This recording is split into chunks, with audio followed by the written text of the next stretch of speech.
Exclusive Lost Interviews, John Lennon's Secret, The Unsung Words, 1969. Written by Geoffrey Giuliano. Narrated by Geoffrey Giuliano.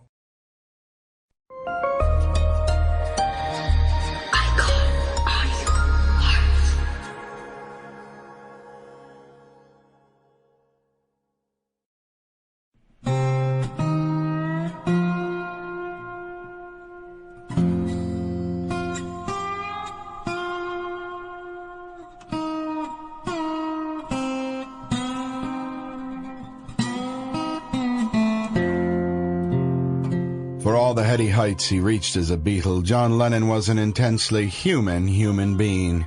It's curious, of course, that such a pronouncement should have to be made when discussing the life of a contemporary composer, but such was the power and glory of his accomplishments that people often find it difficult to understand that he lived, tried, and died just like anyone else.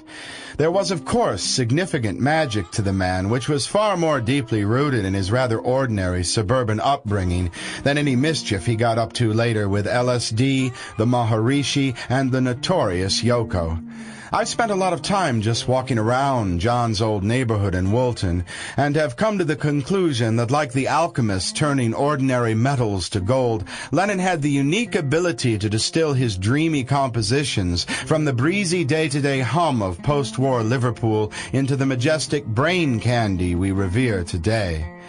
Standing for a minute by the shops on Penny Lane, the big red buses rush by, filled even today with tweedy-looking characters right out of an old 1930s J. Arthur Rank film. The suburban skies are indeed still mightily blue, with huge powder-puff clouds which roll by in an almost imperceptible parade.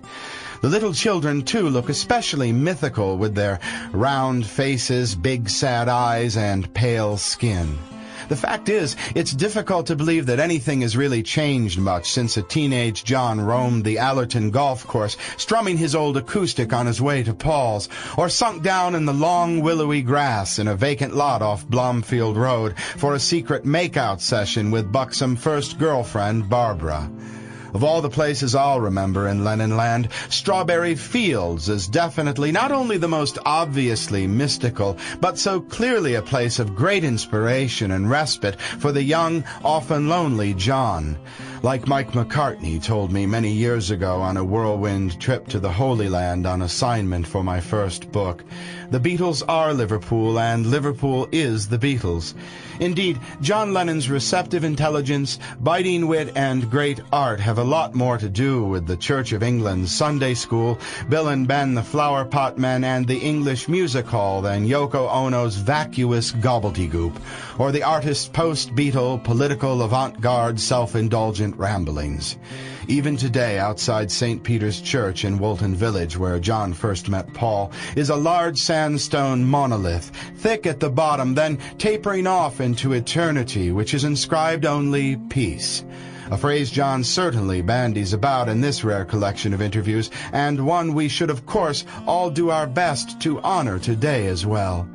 In the meantime, sit back and enjoy the engaging philosophical perambulations of the very ordinary, incredibly complex, painfully conservative, outrageously artsy, terminally good-natured, trusting, and amusing late John Winston Lennon.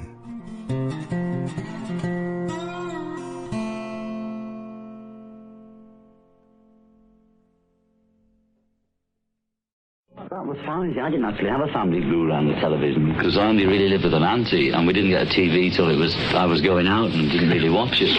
But I mean, it was going on all around me. When I saw the rehearsal of it, I got quite emotional, as if I'd written it. I mean, I knew in my heart of hearts who was who and what the book was saying, but not enough. I was too involved with it when it was written, and any criticism it had was either just rubbish or still only writing about what was on the paper. So it took something like this to happen to make me see what I was about then. Well, I mean, that's all I ever heard, didn't I? Yeah. I mean, you go home. Comic books. Your church. Your classic comics. Beanos. Your school. Your school, your pub, and your TV, and your radio. No, because up till then, Sample complete. Ready to continue?